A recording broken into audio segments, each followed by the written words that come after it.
When you're like trying to get pedals for your bike, are they all like standard size, or do you have to make sure they fit the? Yeah, so that's what I was saying.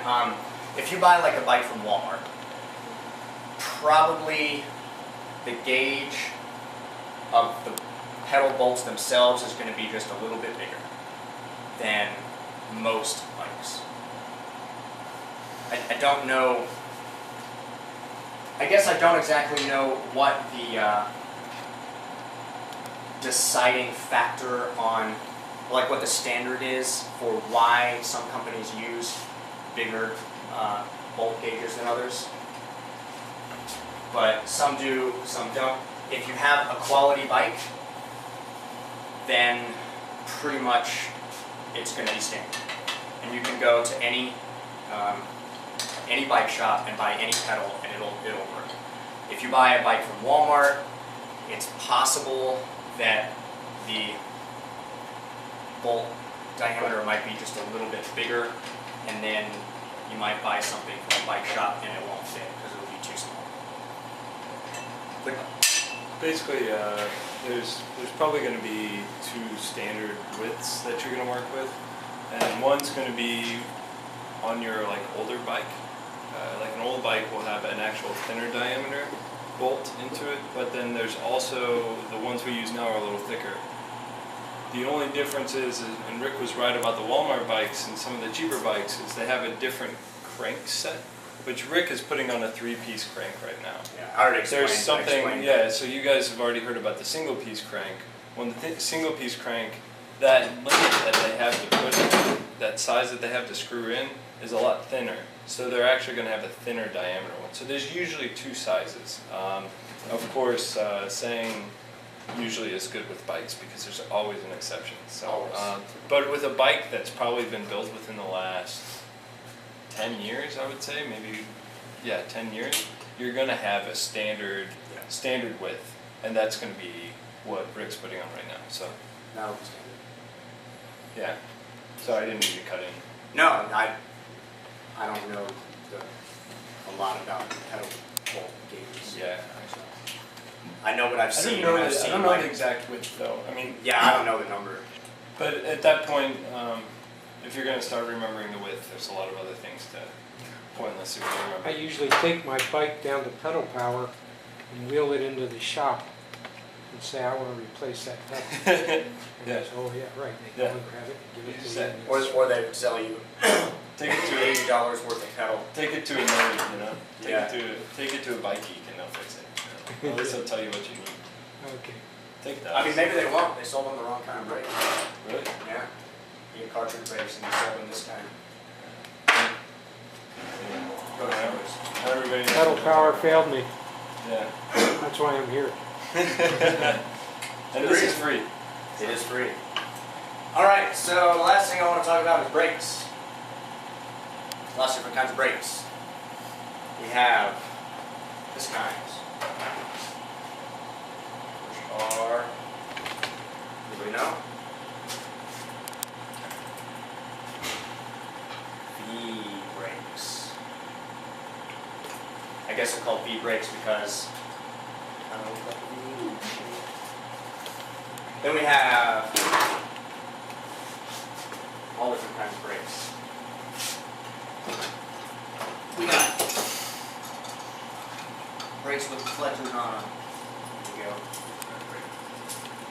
We got this kind of brake, which is a U brake, but it's a dual pivot U brake. As you can see, there's two places where it pivots. Then we have cantilever brakes, which work exactly the same way as the U brakes, except they're just a little bit different style setup.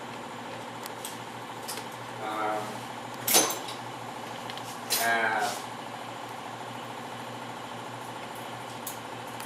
single pivot U brakes. The springs, I want to stay on. There we go. These are single pivot U brakes. This is like generally what you find on road bikes, that sort of thing. The V-brakes generally are what you find on mountain bikes, probably because they're really, really easy to work with. The spring, the is right there. You can mess with it, you can bend it, play with it, you can tighten it or loosen it by bending the spring itself. And then usually adjustments for the pads are really easy. You can see how this goes together and clamps down onto that piece right there. And you can adjust that however you want it. Really, really, really easy to adjust. Then you've got this little screw right here. There's one on both sides. And what that does is it puts pressure on the spring itself. These little fine-tune adjustment screws are not so much for making the brake more powerful, per se, on one side. They're more for getting the brake centered over the rim of the wheel. So if you've got, say, this screw all the way out and this screw all the way in, we're going to have a lot more pressure on this right side spring, and the whole system is going to be over here like this. So if it's over there like that, what you can do is you can loosen up this right side, and it'll go like that. You can tighten up this left side, and it'll go, or I guess it's the right side, and it'll go like that. So that's more for centering over the rim, rather than fine-tune adjustments. For adjusting the power of the spring, you can see this bike doesn't have it. It only has one little hole right here. But you can see the spring pin. That's actually part of, it's the same piece of metal as the spring up here. Just winds around and goes there. You can see back here on the rear, there are 3 holes. I always like to start in the center hole. You want to make sure they're both in the same one. You're trying to get everything symmetrical as you can get it. But, if you're riding on the road and one of your brake springs is just not cutting it out, you can just unhook it and bend it a little bit, and put it back in. You have it. Really easy to work with. The cantilever style brakes generally require less adjustment, but are harder to adjust when they need it. And you can see it's still got this pin. It mounts to the exact same mount. It's still got this pin, but the spring itself ends here. There's nothing going up. It's a little bit more difficult to adjust. I have all these bolts on here just so I don't lose them.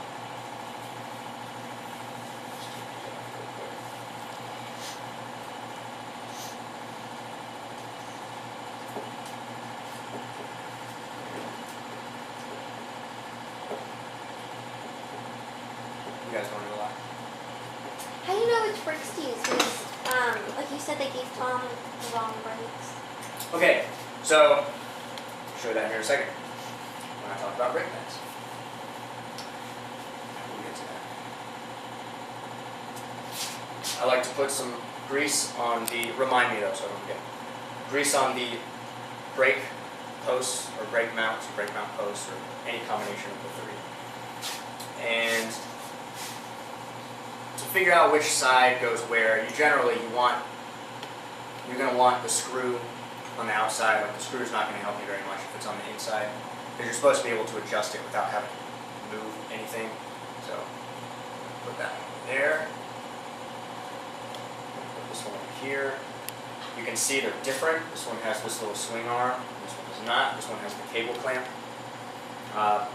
The sets themselves on this bike, they're identical. Sometimes the rear is a little bit different than the front, and that's something you want to pay attention to when you're removing them. Just pay attention to see if they're the same or if they're not. If they are, it doesn't matter. You can mix and match. But as long as you've got the swing over here and the cable clamp over here, you're golden. Put some grease on the bolt.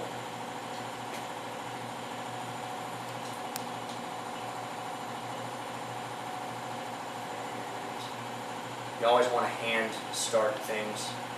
You don't ever want to use tools or wrenches to get them going, because if you use a tool to start it in the threads, you might cross-thread it without knowing because you have so much leverage. It's really hard to cross-thread something with your fingers. So get it started first, and then tighten it down.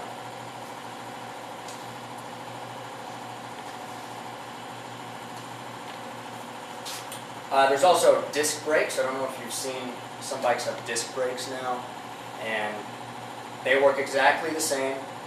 There's a cable clamp and a spring. That's all it is. Everything on a bike is a cable, is a nut or a bolt. And the brakes and the derailleurs work with cables and springs. The spring you shouldn't really ever have to mess with on a derailleur anyways. With a brake, this style of brake, you might mess with the spring a little bit. Otherwise, it's a bolt, which is the cable clamp, which clamps the cable down, and it's the cable that's actually pulling it together and the spring bringing it back.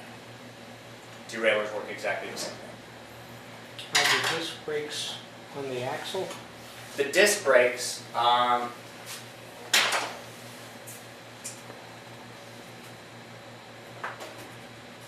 this one doesn't have it, but disc brakes, the calipers themselves will mount. This doesn't have disc brake mounts either. These kind of look like them, but they're not. They will have a caliper mount here,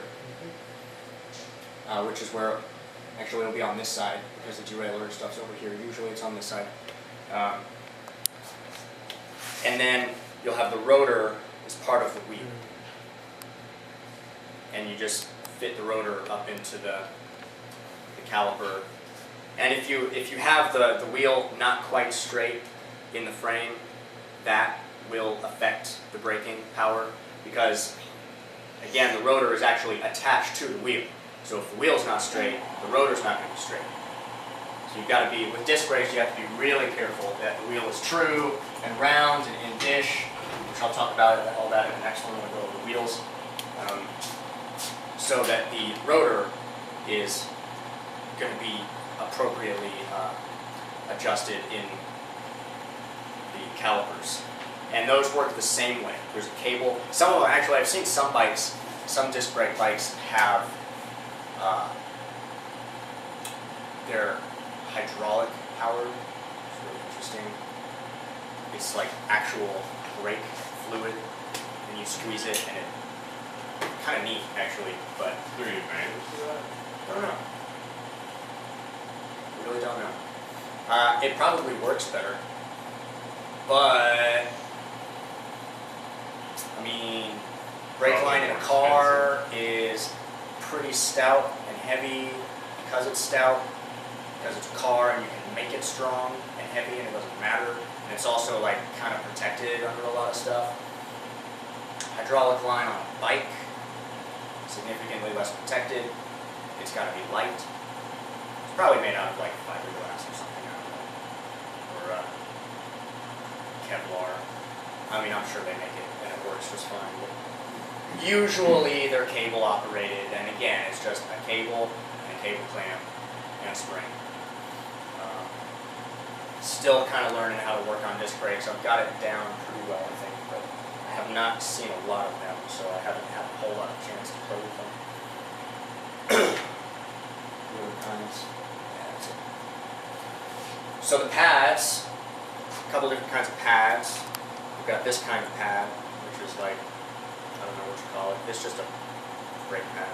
But it's a really easily adjustable brake pad because the thing that clamps it to the caliper itself, and you can see the caliper itself has a very nice place for it to go into. You just put it in there, put all that stuff in there, and they're really, this particular style, really easy to adjust. You just unscrew this bolt, or nut, I guess, and put the pad where you want it, which my usual method, it's going to be hard to get the pads right here because there's not a wheel on the bike. But usually what I do is I will loosen the pads just a little bit and then squeeze the brakes together and put the pads where I want them on the rim and keep it squeezed together so they don't move, and then tighten it down. And then they're exactly where we want them.